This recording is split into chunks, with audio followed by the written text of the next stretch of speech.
Hello friends, welcome back to my channel. আজকে আবারও আলোচনা করব ডব্লিউবিপি এবং কেপি কনস্টেবল পরীক্ষা 2024 কে টার্গেট রেখে যে 40টি প্রশ্ন উত্তর আমি আলোচনা করছিলাম তারই ক্লাস নাম্বার 4। যারা এর আগের সেটগুলো দেখোনি তারা অবশ্যই দেখে নেবে। এবার তোমরা দেখে রাখো, ডব্লিউবি কনস্টেবলের শূন্য পদ রয়েছে 10,255 এবং কেপি কনস্টেবলের 3,734। এত হিউজ যে রিক্রুটমেন্ট হতে চলেছে, তার জন্য তোমাদের খুব ভালো করে প্রিপারেশন নিতে হবে। ডব্লিউবিপি আর কেপি সিলেবাসটা তোমরা অলরেডি দেখে নিয়েছো, তবে একবার দেখে রাখবে। এবার দেখো, আমি পুলিশ পরীক্ষার স্পেশাল ব্যাচ 2024 অলরেডি লঞ্চ করে দিয়েছি। সেখানে বিষয় ও অধ্যায় ভিত্তিক শর্ট নোটস প্রোভাইড করা হচ্ছে এবং 25+25 মানে ডব্লিউপি 25 কেপি 25 প্র্যাকটিস সেট থাকবে। এছাড়াও প্রিভিয়াস ইয়ার কোয়েশ্চেন পেপার নিয়ে আলোচনা করা হবে। এখন তোমাদের বিষয় ও অধ্যায় ভিত্তিক ক্লাসগুলোই করানো হচ্ছে। এখানে তোমরা সামান্য কিছু 250 টাকার, যে মাসিক কোনো বেতনও নেই, সেই অ্যামাউন্টের উপরেই তোমাদের এই কোর্সটা ওয়ান টাইম তোমাদের কোর্সটা পারচেস করতে হবে। তারপরে তোমরা এগুলো সবকিছু ফ্রিতে পেয়ে যাবে। এটা অলরেডি শুরু হয়ে গিয়েছে এবং অনেক নোটস প্রোভাইড করে দিয়েছি। এছাড়াও যারা ক্লার্কশিপ পরীক্ষা দেবে তাদের জন্য একটা স্পেশাল ব্যাচ লঞ্চ করেছি। সেখানে তোমরা 34 প্র্যাকটিস সেট পাবে এবং অধ্যায় ভিত্তিক এবং বিষয় ভিত্তিক ক্লাসগুলো পেয়ে যাচ্ছ। এখানে মাত্র কোর্স ফি রেখেছি 200 টাকা এবং মিসলেনিয়াসে সেখানেও তোমরা 200 টাকার মাধ্যমে তোমরা 30+13 মানে 43টি প্র্যাকটিস সেট তোমরা পাবে এবং বিষয় ভিত্তিক এবং অধ্যায় ভিত্তিক ক্লাস পেয়ে যাবে। তাহলে শুরু করছি আজকে প্রথম প্রশ্ন দিয়ে।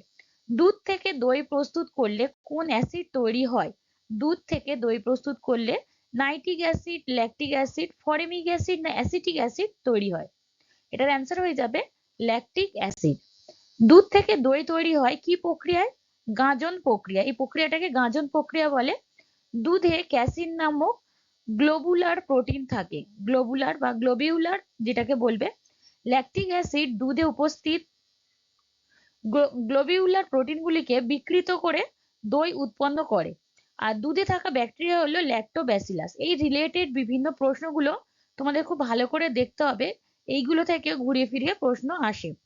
পরের প্রশ্ন আছে, ঋগ্বেদের কোন অংশে বর্ণাশ্রমের কথা উল্লেখ আছে? বর্ণাশ্রমের কথা প্রারম্ভিক অংশে, সংহিতা অংশে, পুরুষ সূক্ত না অথর্ব বেদে আছে? বর্ণাশ্রমের কথা উল্লেখ আছে ঋগ্বেদের পুরুষ সূক্ত অংশে। ঋগ্বেদের দশম মণ্ডলে এই পুরুষ সূক্ত অংশে বর্ণাশ্রমের কথা রয়েছে, মানে দশম মণ্ডলে। এবার দেখবে ঋগ্বেদে কতগুলো শ্লোক আছে? 1028টি। এবং এই ঋগ্বেদে যারা আবৃত্তি করত তাদেরকে হোত্রী বলা হয়। কোন মুঘল সম্রাট আগ্রা থেকে রাজধানী দিল্লিতে স্থানান্তরিত করে? জাহাঙ্গীর, শাহজাহান, ঔরঙ্গজেব না আকবর? খুবই ইম্পর্টেন্ট প্রশ্ন। মুঘল সাম্রাজ্য থেকে প্রচুর প্রশ্ন আসে, আর যত মুঘল সম্রাট আছে প্রত্যেকে যারা ইম্পর্টেন্ট, প্রত্যেকটা প্রশ্ন খুব ভালো করে দেখতে হবে। এই মুঘল সাম্রাজ্য থেকে প্রচুর হারে প্রশ্ন আসে, তাই একটাও কিন্তু প্রশ্ন মিস করলে চলবে না। এটার অ্যান্সার হয়ে যাবে শাহজাহান। এবার দেখে নেব শাহজাহান রিলেটেড আর কি কি প্রশ্ন পরীক্ষায় আসতে পারে। শাহজাহান আগ্রায় যমুনার তীরে মমতাজের স্মরণে তাজমহল নির্মাণ করেন। তিনি যমুনা থেকে আগ্রা রাজপ্রাসাদ পর্যন্ত একটি খাল নির্মাণ করেন, যেটি স্বর্গীয় খাল নামে পরিচিত। তাহলে এই দুটো ইম্পর্টেন্ট পয়েন্ট তোমরা দেখে রাখলে। চলে যাচ্ছি পরের প্রশ্ন। মিস্ট্রাল কি ধরনের বায়ু? মিস্ট্রাল আকস্মিক বায়ু, নিয়ত বায়ু, সাময়িক বায়ু না স্থানীয় বায়ু? মিস্ট্রাল হলো এক ধরনের স্থানীয় বায়ু। এবার স্থানীয় বায়ু সম্বন্ধে কিছু জেনে নাও। আল্পস পর্বত থেকে ফ্রান্সের দিকে প্রবাহিত শীতল ও শুষ্ক বায়ু হলো এই মিস্ট্রাল বায়ু। আর লু কি? লুটা খুবই ইম্পর্টেন্ট, লুটা তাই দেখে রাখতে হবে। লু হলো উত্তর পশ্চিম ভারতের উষ্ণ ও শুষ্ক বায়ু। পূর্ব ভারত ও বাংলাদেশের উষ্ণ ও আর্দ্র স্থানীয় বায়ু হলো কালবৈশাখী। কালবৈশাখীটা আমাদের ভারত, যেহেতু ভারতের সঙ্গে রিলেটেড, তাই এইটা খুবই ইম্পর্টেন্ট। কালবৈশাখী কোথায় কোথায় হয় এবং এটি কি ধরনের বায়ু? উষ্ণ ও আর্দ্র স্থানীয় বায়ু। পরের প্রশ্ন আছে, কোন রাজধানী শহরটি কর্কট ক্রান্তি রেখার সব থেকে কাছে অবস্থিত? কর্কট ক্রান্তি রেখার সবচেয়ে কাছে অবস্থিত রাঁচি, ভোপাল, গান্ধীনগর না আগরতলা? কর্কট ক্রান্তি রেখার সবচেয়ে কাছে রয়েছে রাঁচি। কর্কট ক্রান্তি রেখার নিকটবর্তী রাজধানী শহর হলো রাঁচি, যেটি রয়েছে ঝাড়খণ্ডে। আর দূরবর্তী রাজধানী শহর যদি বলা হয় তখন হয়ে যাবে জয়পুর, এটি রয়েছে রাজস্থানে। 6 নম্বর প্রশ্ন, পণ্ডিত রবিশঙ্কর কোন ক্ষেত্রের সঙ্গে যুক্ত? বাঁশি, সেতার, শরৎ না সন্তুর? পণ্ডিত রবিশঙ্কর এই নামটি খুবই গুরুত্বপূর্ণ। এটা প্রচুরবার বিভিন্ন পরীক্ষাতে এসে গেছে, তাই এটা ভালো করে দেখে রাখতে হবে। এটা অ্যান্সার হয়ে যাবে সেতার। এবার দেখে রাখবে সেতার বাদক আর কে কে আছে। বিখ্যাত সেতার বাদকদের নামগুলো দেখে নাও। ওস্তাদ এনায়েত খান, ওস্তাদ বিলায়েত খান, ইমরাত খান, পণ্ডিত রবিশঙ্কর, ওস্তাদ ওস্তাদ মুস্তাক আলী খান, নিখিল ব্যানার্জি, খুরশিদ খান। এই নামগুলো করে রাখলেই যথেষ্ট, কারণ বেশিরভাগটাই আসে তোমাদের রবিশঙ্কর, নিখিল ব্যানার্জি বা বিলায়েত খান, এই নামগুলো জিজ্ঞেস করা হয়। চলে যাচ্ছি পরের প্রশ্নে। ভারতের প্রথম মহিলা আইপিএস অফিসার কে? প্রথম মহিলা আইপিএস অফিসার। এমনিতেও তোমাদের ভারতের প্রথম মহিলা যে যে পদে আছেন প্রত্যেকটা নামই তোমাদের খুব ভালো করে দেখতে হবে। এখানে তোমাদের আইপিএস অফিসারতে জিজ্ঞেস করা হয়েছে, এটার অ্যান্সার কি হয়ে যাবে? কিরণ বেদী। এবার দেখো কিরণ বেদী সম্পর্কিত কিছু তথ্য জেনে রাখো, এটা খুবই গুরুত্বপূর্ণ। একজন অবসরপ্রাপ্ত ভারতীয় পুলিশ কর্মকর্তা বা কর্ত্রী হলেন কিরণ বেদী। সামাজিক কর্মী, সাবেক টেনিস খেলোয়াড় ও রাজনীতিবিদ ছিলেন তিনি। তিনি বর্তমানে পুদুচেরির লেফটেন্যান্ট গভর্নমেন্ট। এটা সি এর উপর থেকে এই প্রশ্নটা আসতে পারে।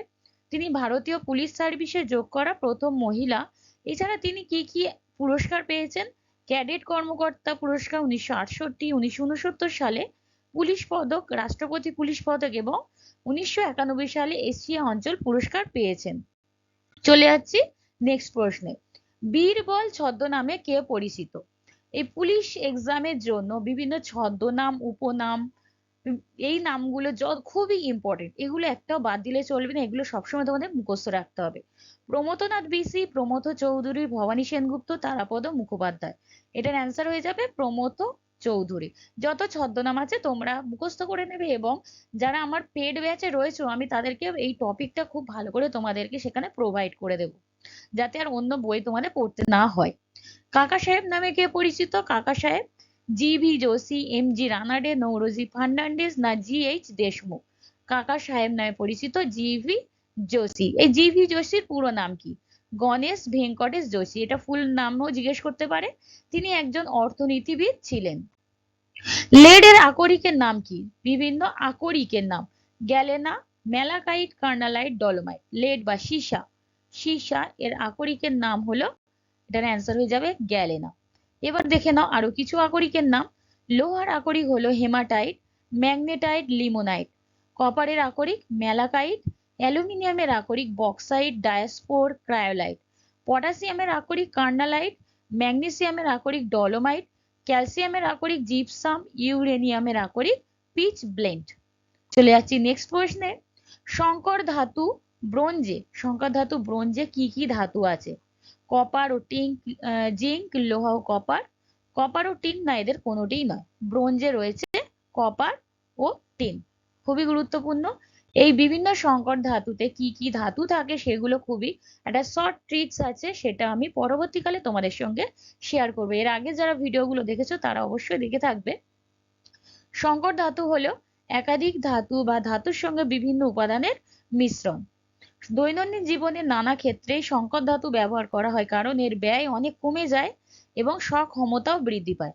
ব্রোঞ্জের মধ্যে তামা বা কপার ও টিন আছে সেটা আমরা জানি, কিন্তু কত পার্সেন্টেজ এটাও কিন্তু ইম্পর্টেন্ট। 88% আর টিন থাকে 12%। এর গলনাঙ্ক কত? 1083°C। এটি নানা ধরনের মুদ্রা, টারবাইন, স্প্রিং, ফলা বা বর্ষা এগুলো তৈরিতে ব্যবহৃত হয়। মার্কো পোলো কোন দেশের লোক ছিলেন? Marco polo Portugal, England, Italy না স্পেন? মার্কো পোলো ছিলেন ইতালির লোক বা বাসিন্দা। মার্কো পোলো 1271 সালে মাত্র 17 বছর বয়সে ভারত ভ্রমণ করেছিলেন। তিনি কুবলাই খানের দরবারে ভারতে আসেন। কুবলাই খানের দরবারে। The book of sir Marco polo বইতে তিনি ভারতের ইতিহাস সম্পর্কে বিবরণ দিয়েছেন। ভারত ভ্রমণকারী প্রথম বিদেশি ছিলেন মেগাস্তিনিস, এটাও খুবই ইম্পর্টেন্ট। মেগাস্তিনিস সেলুকাস নিকেটরের রাষ্ট্রদূত হয়ে ভারতে আসেন, তাই এটাও দেখে রাখতে হবে। এটা রিলেটেড একটি খুবই ইম্পর্টেন্ট প্রশ্ন। দক্ষিণ ভারতের কোন অঞ্চলটিতে সর্বাধিক কৃষি উৎপাদন হয়? কেরালা উপকূল, তামিলনাড়ু, তেলেঙ্গানা না কর্ণাটক উপকূল? এটার অ্যান্সার হয়ে যাবে তামিলনাড়ু উপকূলে। এবার দেখে রাখবে তামিলনাড়ু রিলেটেড কি কি প্রশ্ন আছে, বা তামিলনাড়ু উপকূল রিলেটেড। তামিলনাড়ুর সমুদ্র উপকূল করমণ্ডল উপকূল নামে পরিচিত। তামিলনাড়ু থাঞ্জাভুরকে দক্ষিণ ভারতের শস্য ভান্ডার বলা হয়। এই উপকূল তামিলনাড়ু ও অন্ধ্রপ্রদেশ রাজ্যের মধ্যে পড়ে। এটা খুব ভালো করে দেখে রাখবে, এই উপকূলটা কোন কোন রাজ্যের সীমানার মধ্যে পড়ছে। এই উপকূলে তুতিকোরিন শহরটি রয়েছে। আর করমণ্ডল উপকূলে বছরে দুবার বৃষ্টিপাত হয়। প্রথমবার হয় জুন জুলাই মাসে, সেটা হয় দক্ষিণ পশ্চিম মৌসুমী বায়ুর প্রভাবে, এবং দ্বিতীয়বার যখন হয় সেটা শীতকালে উত্তর পূর্ব মৌসুমী বায়ুর প্রভাবে হয়। ভারতের দ্বিতীয় বৃহত্তম উপকূল রেখা হলো তামিলনাড়ু উপকূল। তাহলে এতগুলো রিলেটেড প্রশ্ন তোমরা একসাথে দেখে রাখতে পারছো। তাই তোমাদের যদি ভালো লেগে থাকে তবে অবশ্যই সাবস্ক্রাইব করে রাখবে এবং পাশে থাকা বেল আইকনটি অন করে রাখবে, যাতে সবার প্রথমে তোমরা নোটিফিকেশনটি পেয়ে যেতে পারো। চলে যাচ্ছি পরের প্রশ্নে। থাইল্যান্ডের মুদ্রার নাম কি? বাট, র্যান্ড, লিরা না পোলো? এই যত মুদ্রা আছে, বিভিন্ন দেশের যত মুদ্রা, খুবই ইম্পর্টেন্ট, কোনটা থেকে কখন এক্সামে এসে যাবে তোমরা বুঝতে পারবে না, তাই প্রত্যেকটা তোমরা ভালো করে মুখস্থ করে রাখবে। থাই বাট বা বাট, এটা হলো থাইল্যান্ডের মুদ্রার নাম। এবার থাইল্যান্ডের বৃহত্তম ধর্ম কি? বৌদ্ধ ধর্ম। এর রাজধানীর নাম ব্যাংকক। আর থাইল্যান্ডের অন্যতম সৈকত পাটুয়া বা পাটায়া, এটা হচ্ছে একটা কোরাল দ্বীপ, এটা কোরাল দ্বীপের নাম।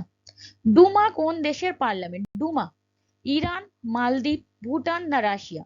ডুমা হলো রাশিয়ার পার্লামেন্টের নাম। এর বিভিন্ন দেশের পার্লামেন্টটা তো তোমরা দেখেই রাখছো, তার সাথে সাথে রাশিয়ার কিছু ইম্পর্টেন্ট প্রশ্নও দেখে নাও। রাশিয়ার বর্তমান প্রেসিডেন্ট হলেন ভ্লাদিমির পুতিন। বর্তমান প্রধানমন্ত্রী মিখাইল মিশুস্তিন। রাশিয়ার মুদ্রার নাম রুবেল। আর রাজধানীর নাম মস্কো। তোমরা এই যত প্রশ্ন তোমরা প্র্যাকটিস করবে না, প্রত্যেকটির সঙ্গে এরকম ভাবে রিলেটেড বিভিন্ন প্রশ্ন করে রাখবে, তাহলে দেখবে তোমাদের জিকে এর যে স্টকটা আরো অনেকটা স্ট্রং হয়ে যাবে। তোমাদের বিভিন্ন এক্সামে কোয়ালিফাই করতে তোমাদের অনেকটাই সুবিধা হয়ে যাবে। এভাবে তোমরা একবার প্রিপারেশন নিয়ে দেখো, তোমাদের দেখবে এক্সাম ক্র্যাক করতে তোমাদের আর বেশি দেরি লাগবে না। চলে যাচ্ছি পরের প্রশ্ন। টেলিভিশন কে আবিষ্কার করেন? গ্রাহাম বেল, জন বেয়ার্ড, জি মার্কনি না ওটিস? এই আবিষ্কারক বিভিন্ন ইলেকট্রনিক্স যত জিনিসপত্র আছে প্রত্যেকটার আবিষ্কারক বা যত সোশ্যাল মিডিয়া আছে প্রত্যেকটির আবিষ্কারকের নামও তোমাদের দেখে রাখতে হবে। তেমনি টেলিভিশন কে আবিষ্কার করেন, খুবই গুরুত্বপূর্ণ একটি প্রশ্ন। এটার অ্যান্সার হয়ে যাবে জন লেগি বিয়ার্ড। এই জন লেগি বিয়ার্ড প্রথম টেলিভিশন আবিষ্কার করেছিলেন 1926 সালে, এটাও দেখে রাখলে। পোলিও টিকা কে আবিষ্কার করেন? পোলিও টিকা কনরাড জুস, এলি লুইটনি, জোনাস সাল্ক না লুই পাস্তুর? পোলিও টিকা আবিষ্কার করেন জোনাস সাল্ক। এডওয়ার্ড জেনার টিকাকরণের প্রথম পথপ্রদর্শক ছিলেন। এই যে জেনার, তিনি 1796 সালে স্মল পক্সের টিকা প্রথমবার আবিষ্কার করেন এবং তাকে ইমিউনোলজির জনক বলা হয়। যক্ষ্মার টিকা আবিষ্কার করেন কে? Bacillus ক্যালামেট Guérin. তাহলে এটাও দেখে রাখলে। আর পোলিও টিকা কে আবিষ্কার করেন? পোলিও টিকা জোনাস সাল্ক। নেক্সট প্রশ্ন, কাকে কোষের মস্তিষ্ক বলা হয়? কোষের মস্তিষ্ক জীবদেহের গঠন সম্পর্কিত প্রচুর প্রশ্ন এক্সামে জিজ্ঞেস করা হয়, তার মধ্যে একটি ইম্পর্টেন্ট প্রশ্ন হচ্ছে কোষের মস্তিষ্ক, এটা হলো নিউক্লিয়াস, কোষের মস্তিষ্ক।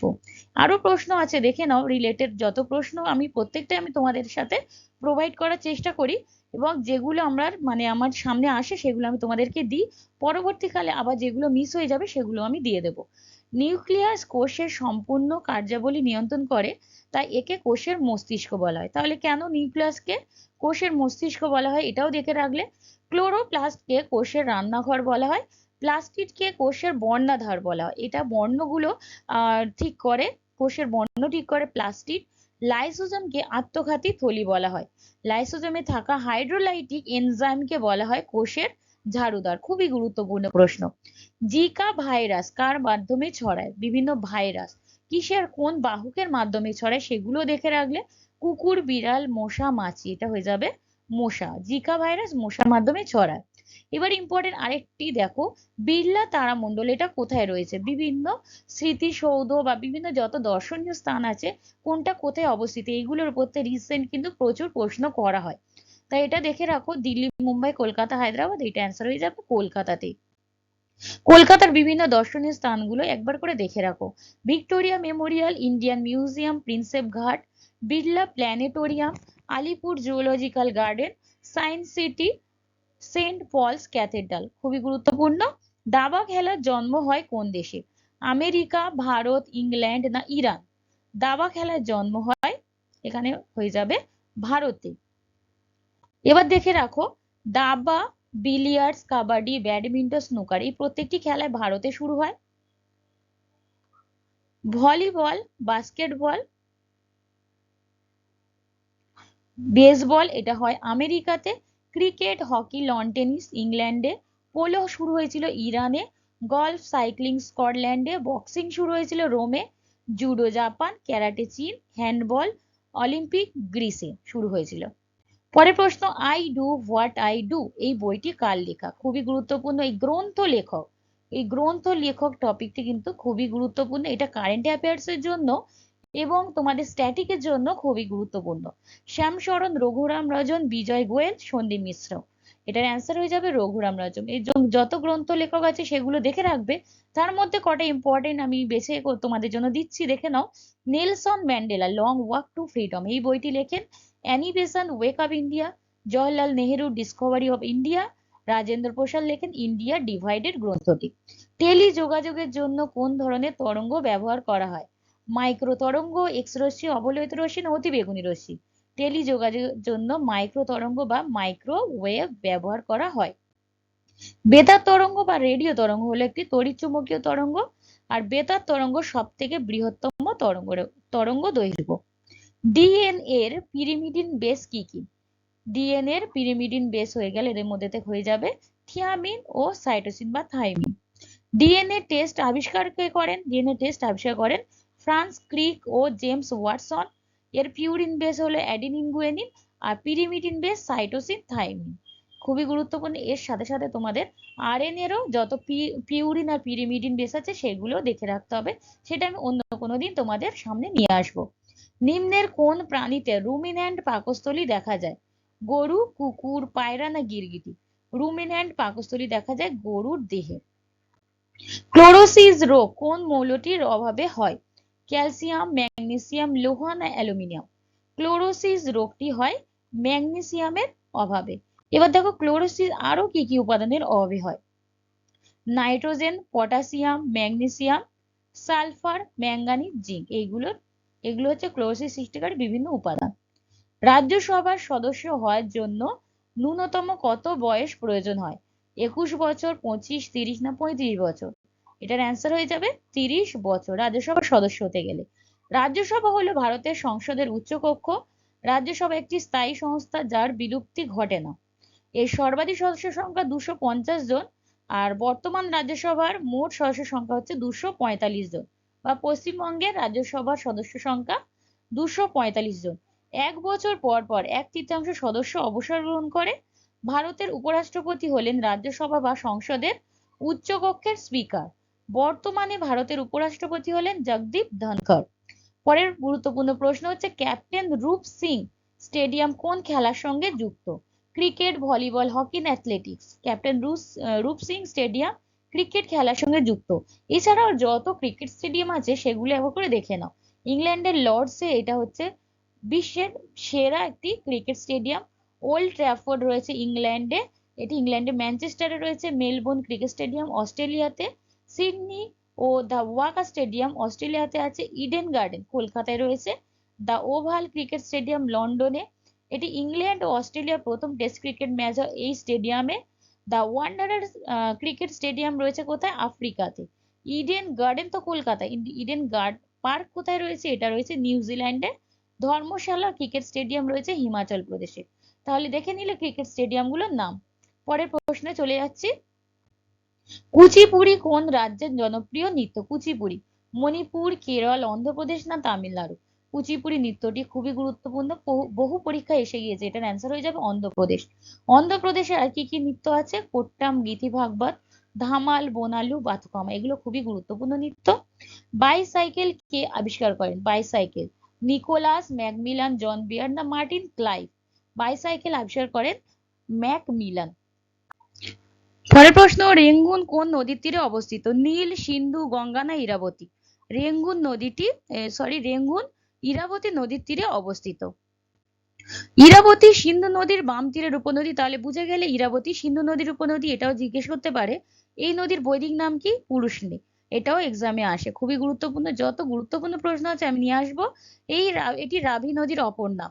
এই নদী মায়ানমারে অবস্থিত এবং এটিকে মায়ানমারের জীবনরেখাও বলা হয়। পরের প্রশ্ন, লাফিং গ্যাস কি? লাফিং গ্যাস N2O, NO2, SO2 না N2O2? লাফিং গ্যাস হচ্ছে N2O। এর রাসায়নিক সংকেত, এটার রাসায়নিক নাম হলো নাইট্রাস অক্সাইড। আর এটি কি কাজে ব্যবহৃত হয়? চেতনানাশক হিসেবে ডাক্তারখানায় ব্যবহৃত হয়, চেতনানাশক। পশ্চিমঘাট পর্বতের অপর নাম কি? পশ্চিমঘাট পর্বতের অপর নাম মলয়াদ্রি, সহ্যাদ্রি, উত্তর সরকার না কোঙ্কণ উপকূল? পশ্চিমঘাট পর্বতের অপর নাম মলয়াদ্রি। পশ্চিমঘাট পর্বতমালা মহারাষ্ট্র, গুজরাট, গোয়া, কেরালা, কর্ণাটক, তামিলনাড়ুর মধ্যে দিয়ে প্রবাহিত হয়েছে। পশ্চিমঘাট পর্বতের সর্বোচ্চ শৃঙ্গের নাম আনাইমুদি। পূর্বঘাট পর্বতের অপর নাম কি? সহ্যাদ্রি। আর পূর্বঘাট পর্বতের সর্বোচ্চ শৃঙ্গ জিন্দাগাদা। পূর্বঘাট ও পশ্চিমঘাট এই দুটোকে পৃথক করেছে কোন মালভূমি? দাক্ষিণাত্য মালভূমি। আলোকবর্ষ কোন রাশিটির একক? দূরত্ব, সময়, তড়িৎ প্রবাহ না শক্তি? আলোকবর্ষ দূরত্ব মাপার একটি একক। এছাড়াও আছে পারসেক। পারসেক সব থেকে বড় একক। আলোকবর্ষ প্রতি সেকেন্ডে 1,86,000 মাইল অতিক্রম করে। 1 পারসেক সমান কত আলোকবর্ষ? 3.26 আলোকবর্ষ। একটি চুল্লির উপর হাত রাখলে তাপ পাওয়া যায় কিসের দ্বারা? পরিবহন দ্বারা, পরিচলন, বিকিরণ না বিকিরণ ও পরিচলন উভয়ের দ্বারা? এটার অ্যান্সার হয়ে যাবে বিকিরণ ও পরিচলন উভয়ের দ্বারা। তাপ তিন ভাবে সঞ্চালিত হয়, সেটা কি কি? পরিবহন, পরিচলন, বিকিরণ। পরিবহন পদ্ধতিতে তাপ উষ্ণতর অংশ থেকে শীতলতর অংশে সঞ্চারিত হয়। যেমন একটি লোহার দণ্ডের এক প্রান্তে আগুন ধরিয়ে অন্য প্রান্তে হাত রাখলে হাত গরম হয়ে যায়। পরিচলন পদ্ধতির উদাহরণ কি? কাঁচের পাত্রে জল রেখে তাতে রং মিশিয়ে তাপ প্রয়োগ করলে নিচ থেকে রঙিন জলের স্রোত উপরে উঠতে থাকে, এটা এর উদাহরণ। পরিচালন ও পরিবহন পদ্ধতির জন্য জড় মাধ্যমের অবশ্যই প্রয়োজন হয়, কিন্তু বিকিরণ পদ্ধতিতে জড় মাধ্যমের কোনো প্রয়োজন হয়, বরং কোনো মাধ্যমেরই প্রয়োজন হয় না। সূর্য থেকে তাপ বিকিরণ হচ্ছে বিকিরণ পদ্ধতির একটি উদাহরণ। হীরের কোন ধর্মের জন্য একটি মূল্যবান রত্ন রূপে ব্যবহৃত হয়? হীরে উচ্চ প্রতিসারকের জন্য একটি মূল্যবান রত্ন হিসেবে ব্যবহৃত হয়। কয়লা, হীরক, গ্রাফাইট হচ্ছে কার্বনের রূপভেদ। তাহলে কার্বনের রূপভেদ থেকেও এক্সামে আসতে পারে, এটা জেনে রাখলে। নিম্নের কোন পাখিটা প্রয়োজনে পিছন দিক থেকে উড়তে পারে? কাক, শকুন, হামিংবার্ড না বাবুই? পিছন দিকে উঠতে পারে হামিংবার্ড। এর মানে হামিংবার্ড হাঁটতে পারে না, তবে এটি একমাত্র পাখি যেটি উপরে, পিছনে, সামনে সব দিকে উঠতে পারে। কিউই পাখি উঠতে পারে না। তাহলে আরেকটা প্রশ্ন দেখে নাও, কিউই পাখি উঠতে পারে না। সর্বাপেক্ষা দ্রুতগামী স্থলবাসী প্রাণী হলো চিতা। মানব শরীরে কোন অঙ্গে রক্ত পরিস্রুত হয়? ফুসফুস, হৃৎপিণ্ড, বৃক্ক না যকৃৎ? মানব শরীরে রক্ত পরিস্রুত হয় বৃক্কে। বৃক্কের গঠনগত কার্যগত এককের নাম কি? নেফ্রন। চায়নাম্যান কথাটি কোন খেলার সঙ্গে যুক্ত? ফুটবল, ক্রিকেট, হকি না গলফ? চায়নাম্যান কথাটি ক্রিকেট খেলার সঙ্গে যুক্ত। এবার দেখো ক্রিকেট খেলার সঙ্গে যুক্ত আরো কি কি শব্দ জিজ্ঞেস করতে পারে। Maiden, slip, bouncer, gully, helmet, point, free hit, stumped, no ball, প্রত্যেকটা এর সঙ্গে যুক্ত শব্দ। ভারতবর্ষ ব্রাহ্ম সমাজ, খুবই গুরুত্বপূর্ণ প্রশ্ন। দেবেন্দ্রনাথ ঠাকুর প্রতিষ্ঠা করেন, কেশবচন্দ্র সেন, শিবনাথ শাস্ত্রী না রামমোহন রায়? ভারতবর্ষীয় ব্রাহ্ম সমাজ প্রতিষ্ঠা করেছিলেন কেশবচন্দ্র সেন। এবার দেখো ভারতবর্ষীয় ব্রাহ্ম সমাজ তো কেশবচন্দ্র সেন। নববিধানও কেশবচন্দ্র সেন। সাধারণ ব্রাহ্ম সমাজ প্রতিষ্ঠা করেছিলেন শিবনাথ শাস্ত্রী। ব্রাহ্ম সমাজের প্রতিষ্ঠাতা হলেন রামমোহন রায়। ব্রাহ্ম সভার প্রতিষ্ঠাতা রামমোহন রায়। আদি ব্রাহ্ম সমাজের প্রতিষ্ঠাতা দেবেন্দ্রনাথ ঠাকুর। তাহলে আজকের ভিডিওটা এখানেই শেষ করছি। শেষ পর্যন্ত দেখার জন্য তোমাদেরকে অসংখ্য ধন্যবাদ।